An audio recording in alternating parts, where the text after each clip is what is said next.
Joel, thank you very much for that generous introduction, and thank you for inviting me and your role in organizing this wonderful conference. It's a great honor and pleasure to be here in Dublin and at Trinity College. So thank you very much. So I'm getting a little bit of a reflection on my iPad. So if I do a little weaving around, I'm not dancing. I'm trying to see the text. But anyway, you'll bear with me in that, I think. So anyway, I want to start. If you visit Walpole, New Hampshire today, you will discover a beautiful, picture-perfect New England town, bounded on the west by Vermont and the Connecticut River, and on the south by Massachusetts. Right down in the corner, the southwestern corner, the town boasts a weekly public market, Girl and Boy Scout troops, several churches, a historical society that meets in a handsome Greek Revival building, and much, much more. Walpole is a lovely town, and to judge from one of its better-known residents, people love living there, and from the laughs, I'm guessing you all know who Ken Burns is. His best-known documentary, of course, is the Civil War, but he's got a new documentary coming out on the American Revolution, due for release in the United States in November. I'm quite sure it'll make its way across the Atlantic. I live in New Hampshire, and we get a lot of Ken Burns on our public television station. So great place. In 1782, however, during the closing months of the Revolutionary War, Walpole was a much less happy place. Like Americans everywhere, the people of Western New Hampshire had grown weary of the war with Britain, of the war's economic costs, of the alternating cycles of inflation and deflation, of Congress's worthless paper money, and worst of all, of taxes that in some Connecticut river towns were 13 times what they had been when the war started. Although Britain and the United States had signed a provisional peace treaty in Paris on the last day of November, the news of that peace would not reach New Hampshire anywhere else in the United States for another 4 months. What Walpole's inhabitants did know was that Sir Frederick Haldimand, Governor General of British Quebec, had offered to allow the neighboring Republic of Vermont, which had declared independence in 1777 from New York, to make a separate peace and rejoin the British Empire. They also knew that Haldimand was willing to give Vermont the same terms that the British government had recently granted to Ireland. And here we see Ethan Allen, the Green Mountain Boys. Ethan Allen is one of the founders of Vermont. This shows him capturing Fort Ticonderoga in 1775. When Vermont declared independence, Ethan Allen was actually a British prisoner of war. Part of that time spent in a prison ship off the coast of Cork, but by 1782 he'd returned to Vermont. He's commander-in-chief of Vermont's military forces, and very interesting, he had started out as a patriot, but now he's in negotiations with Haldimand. He's part of those negotiations, a real sign of the fluidity of these loyalties, which I think we've already seen in a number of the other presentations. If the self-proclaimed Republic of Vermont accepted George III as their king, neither Parliament nor any other legislature except their own assembly would ever tax them again. For Vermont's cash-strapped neighbors on the New Hampshire side of the Connecticut River, that sounded like a pretty good deal. 34 towns, including Walpole, decided that they too wanted to be part of Vermont. Not everyone, of course, felt that way.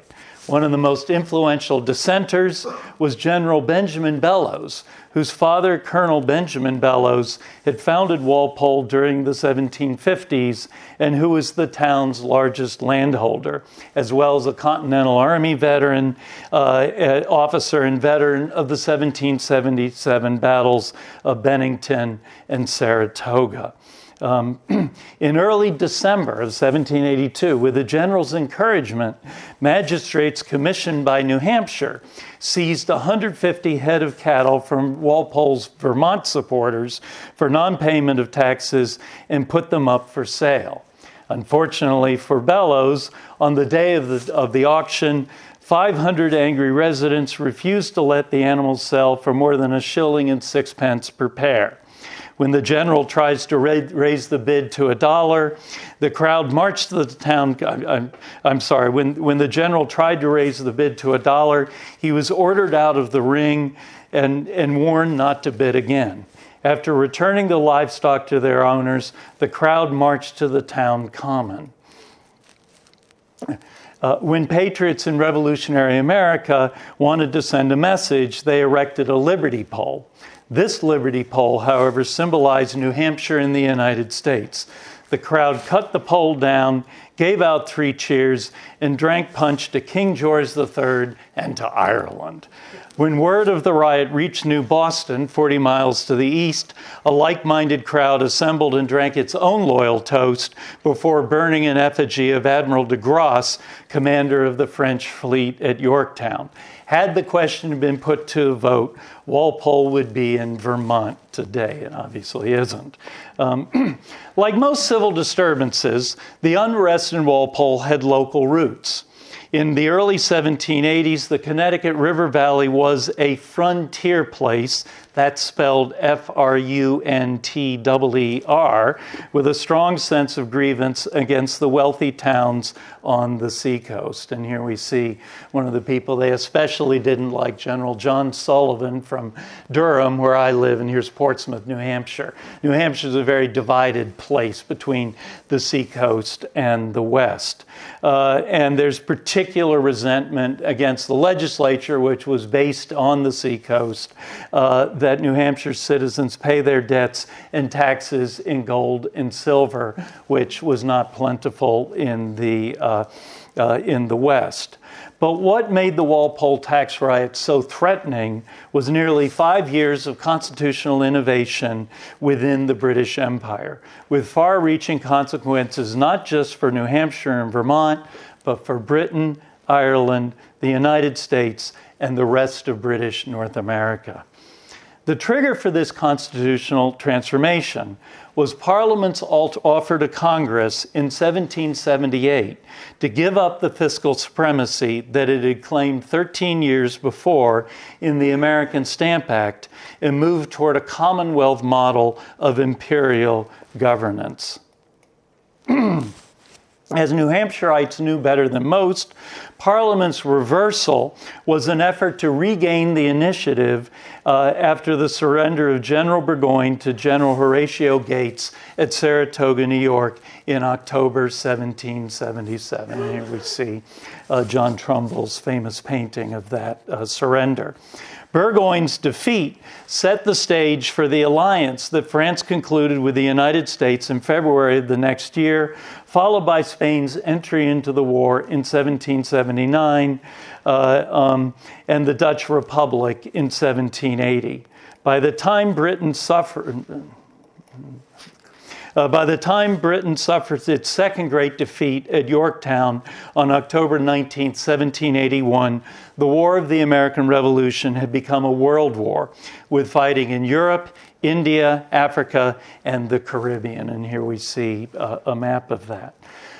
Now, with the benefit of hindsight, we know that Britain emerged from this global war in much better shape than anyone, including the British, had reason to expect. And the final year of that war in 1782 was actually a war of a series of British triumphs. The British do very well in the final year of the war.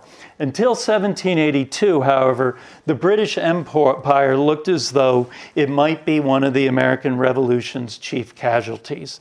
Desperate times called for desperate measures.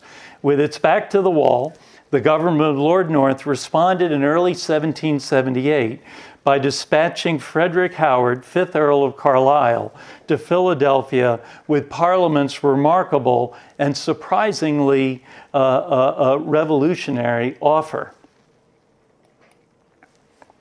For anyone who had followed the standoff that began with Parliament's attempts to tax the colonies with the Sugar and Stamp Acts of 1764 and 65 and the Townshend Revenue Act of 1767, the North Ministry's decision to send Carlisle to America looked like a humiliating defeat. And here we see one of several cartoons lambasting the commissioners of 1778. You can see them kneeling before a pile of goods from America upon which is perched a Native American princess, and oftentimes America is depicted as a female indigenous woman.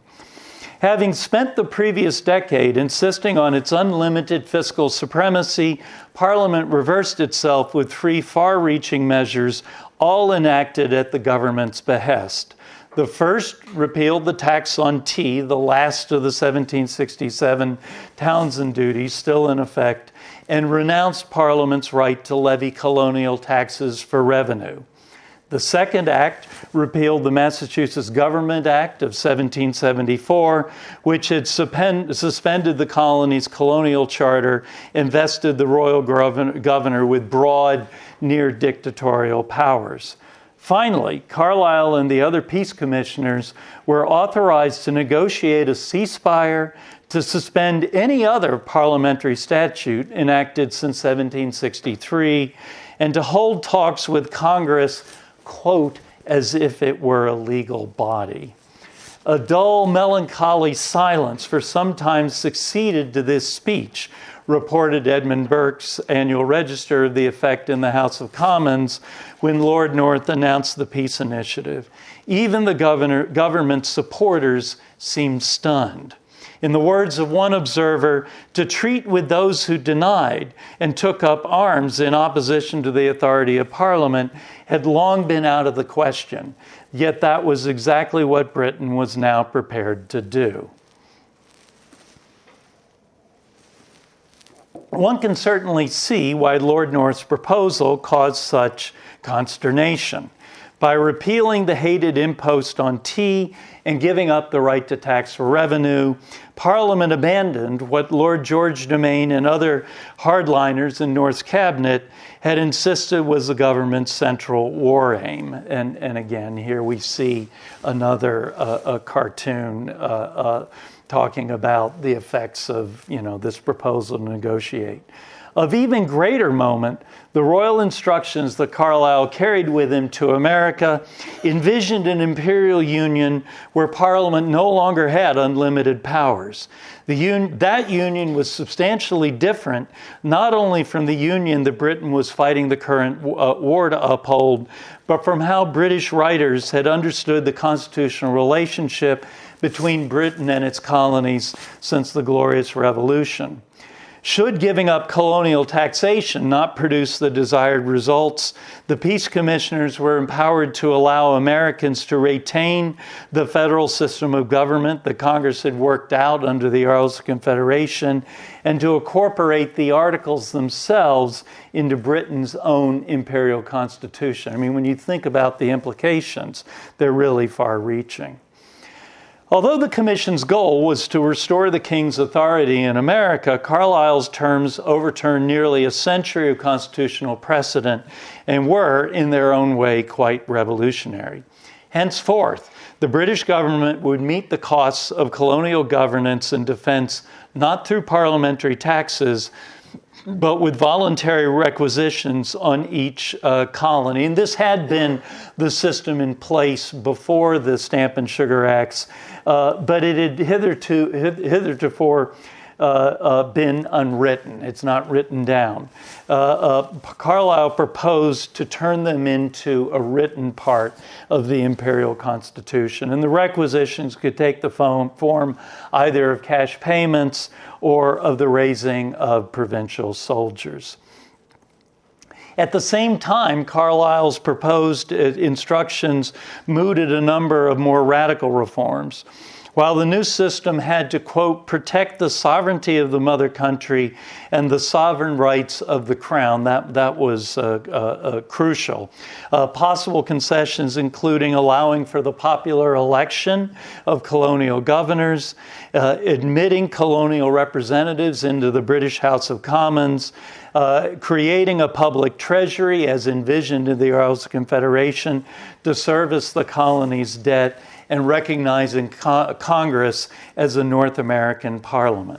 Had the overture succeeded, the effect would have been to reconstitute the British Empire as a Commonwealth-style federation, with each colony enjoying broad rights of self-government and the Crown alone serving as the administrative and political center.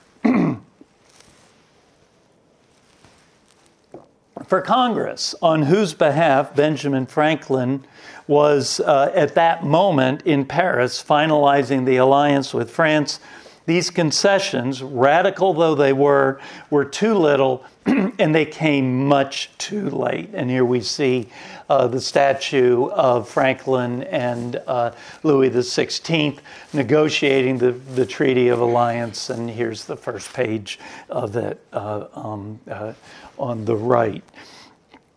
Within days of reaching Philadelphia, which had been occupied by British troops since its capture by General Howe's army in late 1777, Carlisle and the other members of his peace commission discovered that Americans were not interested. Had the government offered such terms in 1774 or 1775, they, quote, would have been received with the highest tokens of gratitude, as Mercy Otis Warren wrote in her 1805 History of the American Revolution. Now, however, nothing short of recognizing the former colonies as free independent states would do, that is, recognizing them as the states that they had declared themselves to be in the Declaration of Independence in 1776. After Carlisle reached Philadelphia, Congress, which had taken refuge in York, Pennsylvania, drove the point home by refusing to meet until the British commissioners recognized American independence. And on May 5th, they celebrated the French alliance by breaking open a case of claret that Carlisle had sent to facilitate the hoped-for reconciliation. Take that. And, you know, some of the most important diplomatic and political acts involve subtle gestures like that, though I guess there's nothing subtle about drinking the Earl's claret to celebrate the French alliance. With little to do, the hapless English peer spent the next 6 months complaining in letters to his wife about gnats the size of sparrows and the unbearable heat of Philadelphia and New York. In October, Carlisle issued a harshly worded public manifesto promising to wage war against the former colonies without mercy, and laying most of the blame for Congress's refusal to negotiate on the United States' pretended new ally, Louis XVI of France. Among those who took exception was the Marquis de Lafayette, who challenged the English peer to a duel. Carlisle's most notable exports have been at the gaming table. He wisely declined.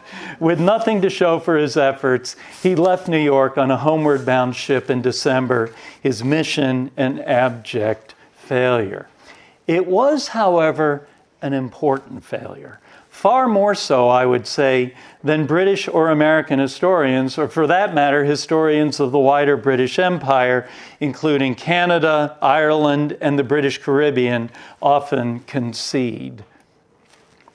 Over the next 5 years, as the Revolutionary War dragged on, and as the prospects for a British victory waxed and waned, the terms that Congress refused to consider in 1778 revealed two very important things about the shape that the British Empire was likely to assume once the war was over. First, they showed that Parliament's imperial authority was not quite as unlimited as the British had claimed during the 1760s and early 1770s.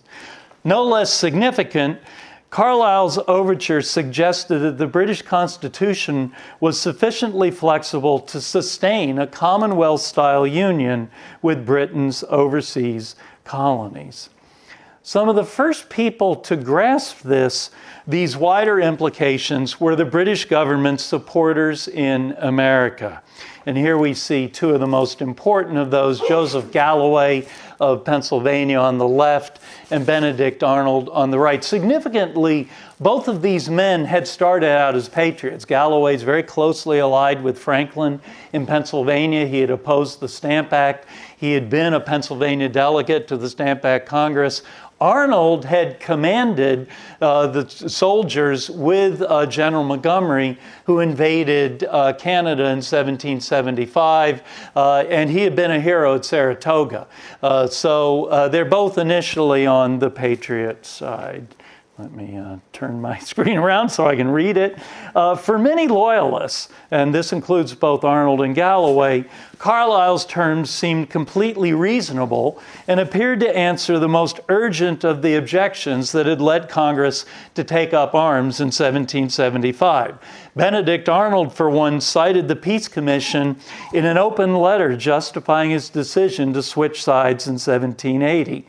The whole world, he wrote shortly after crossing British lines, saw that the King's terms for ending the war exceeded our wishes and expectations and made Congress, not Parliament, look like the aggressor. In his many writings on the Loyalist behalf, Joseph Galloway of Pennsylvania took a similar position, placing the blame for the Commission's failure entirely on Congress and the independents, as Galloway called the Revolution's patriot leaders, who feared that Britain's overtures would be popular with war-weary Americans. Rather than jeopardize the power and dignity that they had usurped from the British king, wrote Galloway, Congress and the states refused to negotiate for a very simple reason. Carlisle's terms threatened to reduce their own personal and political standing and seemed likely to command a broad support among the American populace. And they may not have been entirely wrong. During the war's final campaigns, the British made Carlisle's federal union the centerpiece of a renewed attempt to win the hearts and minds of Americans, reaching out to disaffected patriots in places such as Vermont and using the promise of renewed self-government to encourage loyalists like Arnold and Galloway. And this is particularly clear during the conquest of South Carolina and Georgia that started with the fall of Charleston in May of 1780. Alexander Chesney, who was mentioned in the last session, is a key figure in this campaign. Following Charleston's capitulation to British forces in May of 1780, Sir Henry Clinton promised white South Carolinians who submitted to the king that Britain's goal was to restore, quote, the peace and liberty that the colony had traditionally enjoyed, including exemption, quote, from taxation except by their own legislature. Of the hundreds of people who accepted Clinton's offer, most did so in order to protect their property, including their property enslaved African Americans, from British confiscation. But a moment when reformers were starting to call on Parliament and Congress to check the rights of slaveholders, legislative autonomy mattered as well. As the Earl of Shelburne, British Prime Minister during the Paris Treaty negotiations, told Henry Lawrence of South Carolina in 1782, the Constitution of Great Britain was sufficiently flexible to accommodate colonial demands for self-government throughout the whole world. That, of course, included the former colonies in the United States. Ultimately, though, it was not in North America where the Carlisle Peace Commission's transformative potential most fully emerged, but in Ireland.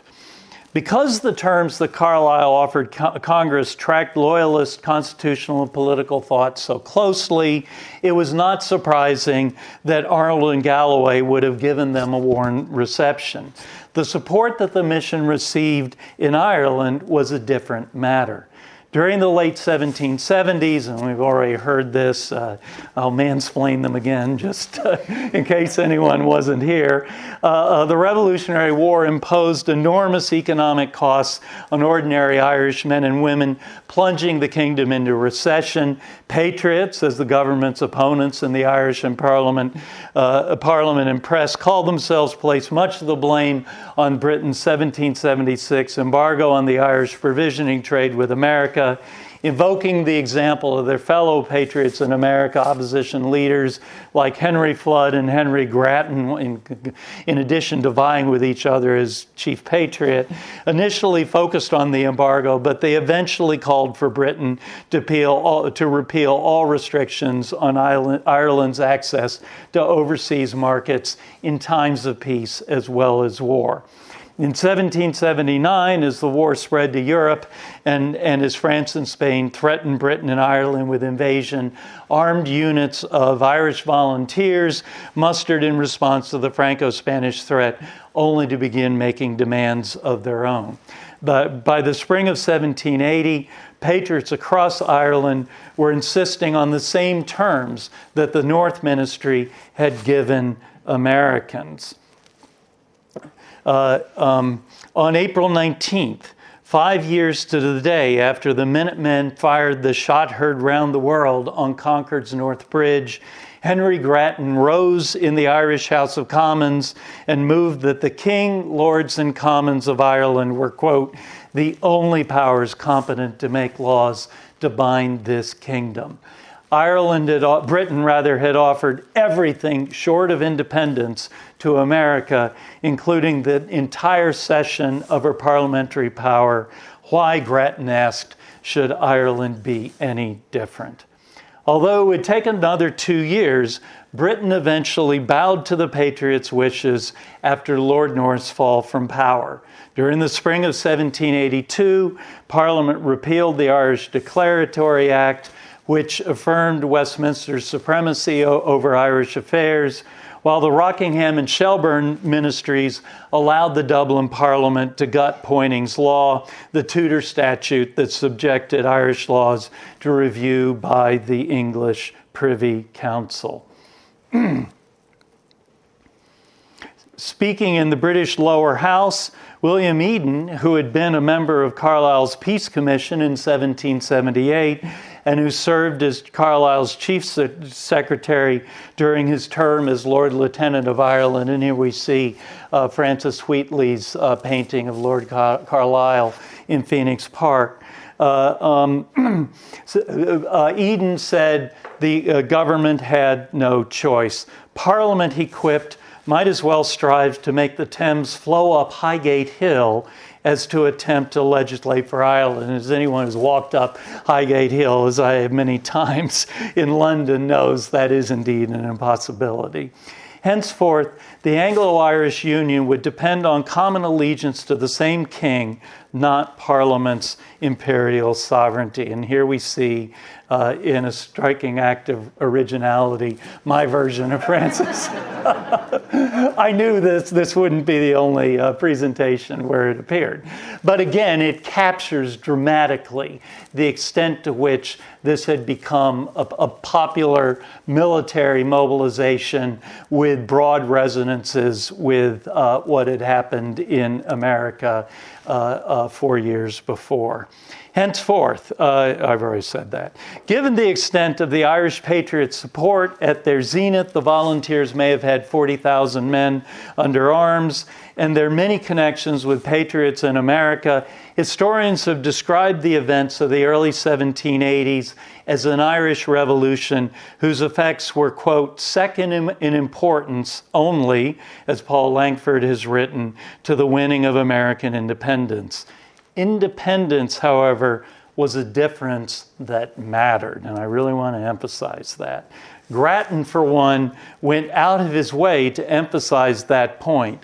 This nation, he proclaimed, is connected with England not only by allegiance to the crown, but by liberty. Making Ireland an independent republic was not part of the plan. And note the date of this painting, November 4th, the birthday of King William of Orange. Not exactly a statement of an intent to become independent. Although volunteers drew support from middle-class Catholics, the overwhelming majority were Protestants, which ultimately limited the demands that patriots were willing to make vis-a-vis Britain. And we've heard a lot about that point already. Well, one result of these differences, was to lend new credibility to the terms that Carlisle had offered Congress in 1778. And here we see some of this feedback back across the Atlantic that others have talked about. For a traitor like Benedict Arnold to praise the Earl's proposed union was exactly what Americans expected, and made the silence with which Congress had greeted the Earl's commission seem reasonable. When the praise came from a fellow patriot like Grattan, the proposal became harder to ignore and demanded a response from Americans who were paying attention. On reading a speech in which Grattan lauded his country's continued loyalty to the crown while casting aspersions on the sovereignty that Americans demanded for themselves, Boston merchant and future U.S. Senator Tristram Dalton wrote that the Irish should instead thank us for the blessings they have lately acquired. Ireland, agreed the West Indian and Massachusetts patriot Benjamin Vaughan, had started on the right path, but young disciples of freedom do not always understand the whole of freedom's doctrine. Ouch, that's a direct quote, not my words. In correspondence with friends and associates in Ireland, Americans were quick to congratulate them on their newfound independence.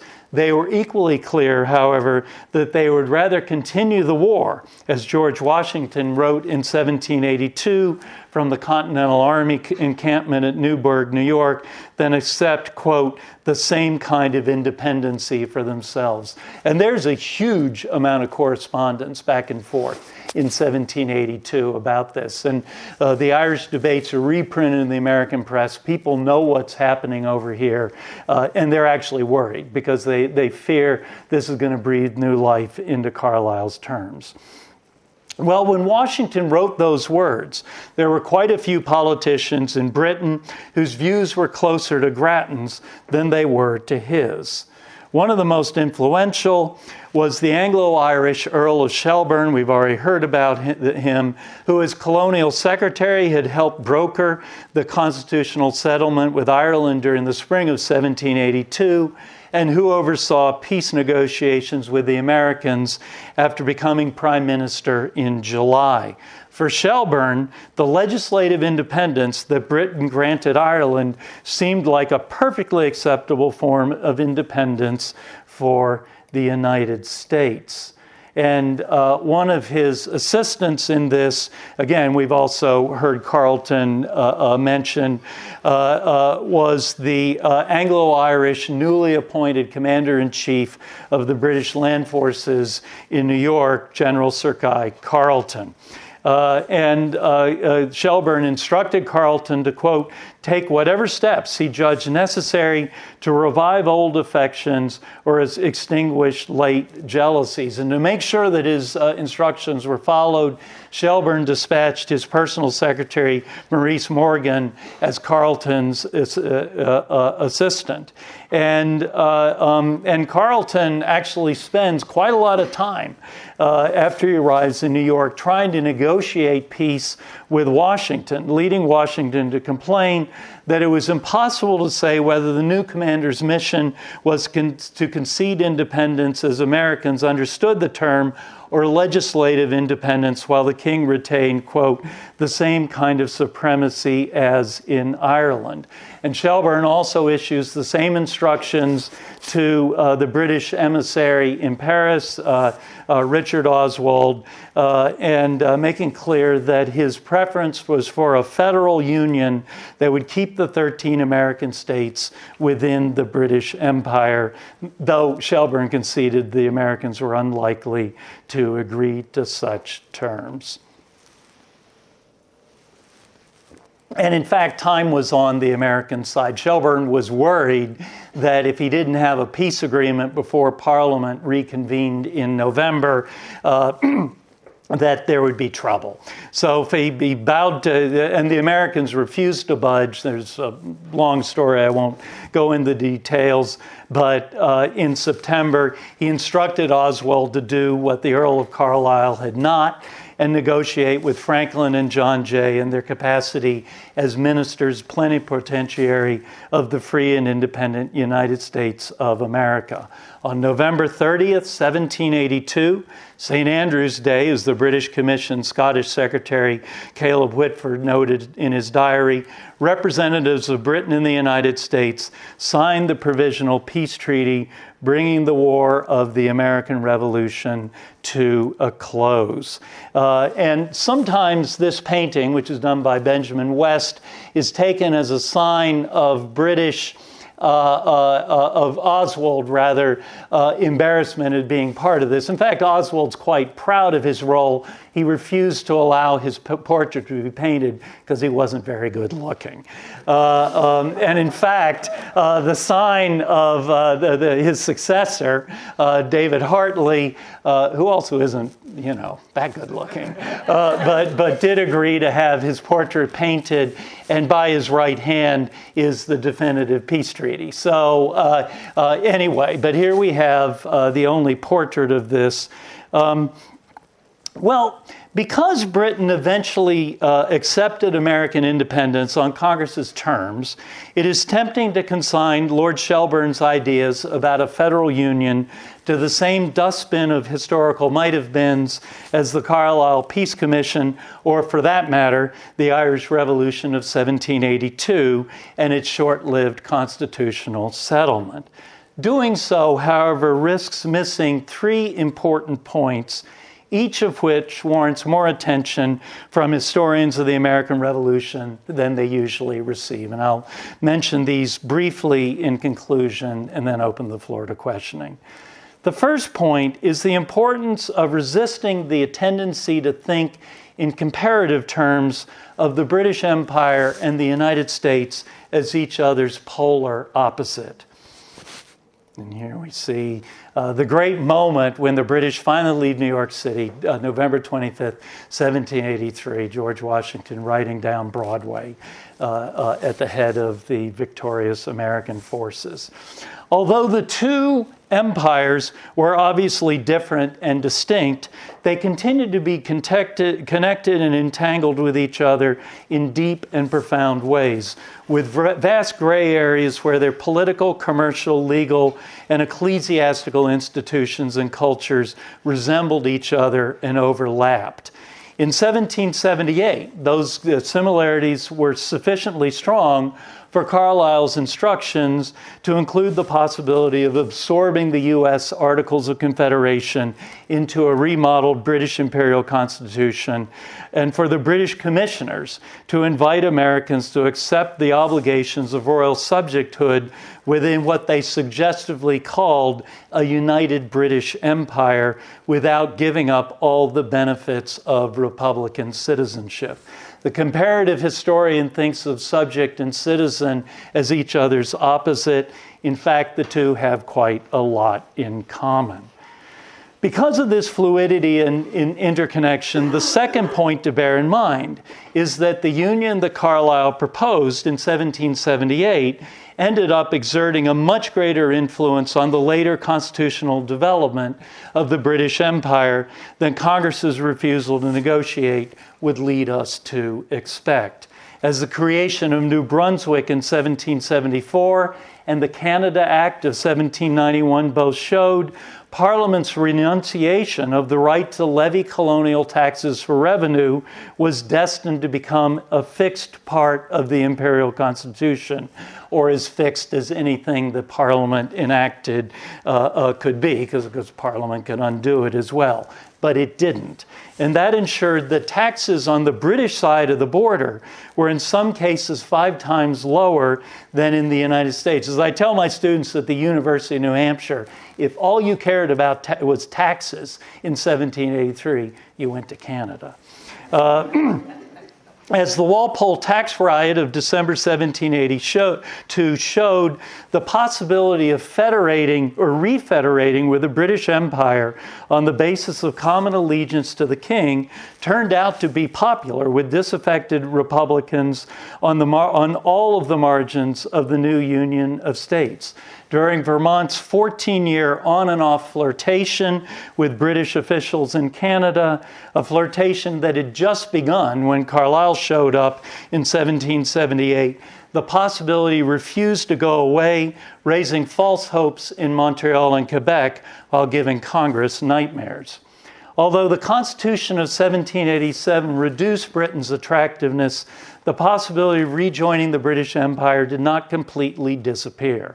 Over the next 70 years, the roster of Americans who proved willing to consider the idea included the leaders of Kentucky and Tennessee, where many of my family are from, the conjectural republics of East and West Florida, and Texas and California before they joined the American Union in 1845 and 1848, respectively.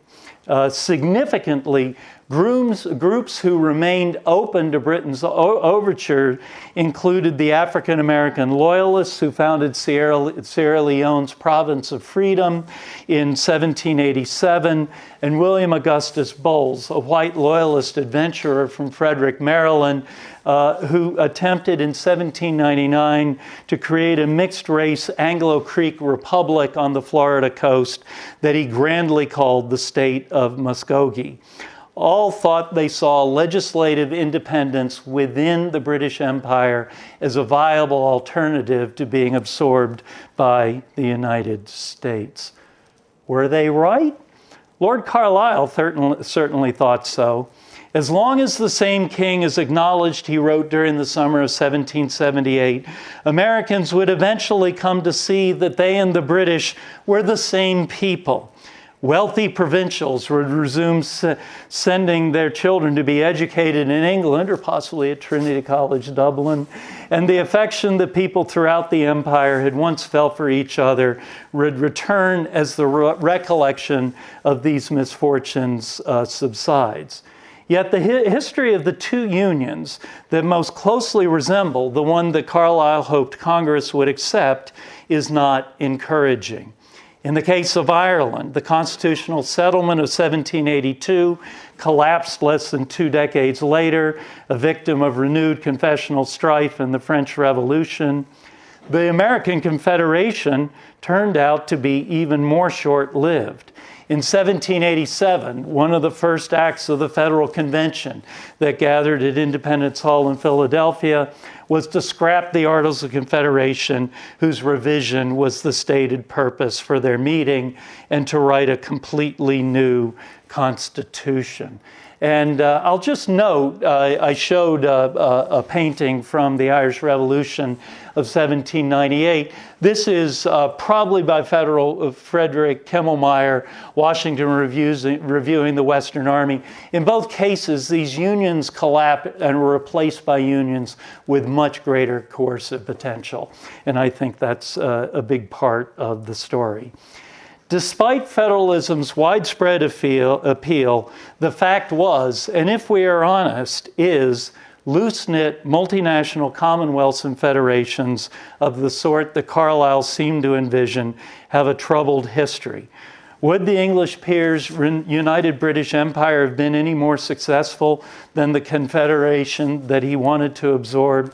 That's hard to say for sure, but it wasn't a bet most Americans between 1778 and 1783 were willing to take. Thank you.